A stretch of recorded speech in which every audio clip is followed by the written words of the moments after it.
गजानन पूजा अर्चन दोलुकुछि खलिकोट सहर।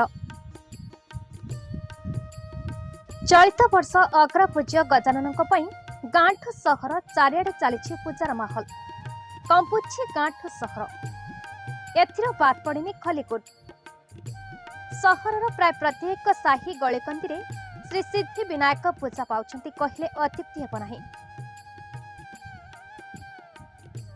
पूजा नैवेद्य सह आध्यात्मिक भावना दोलुकुछि खलिकोट सहर। छोट पिलांठारू आरंभ करी वयस्क लोक भी मतवाला होई पड़िछंती श्री गणेशंक पूजार्चना पाई।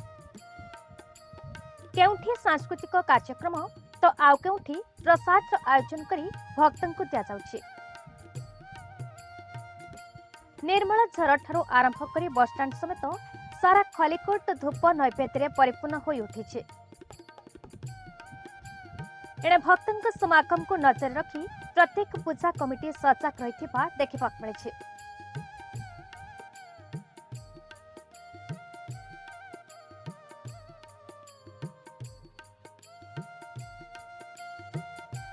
गंजाम जिलारो शिप्रा पटनायकଙ୍କ रिपोर्ट, भारत न्यूज।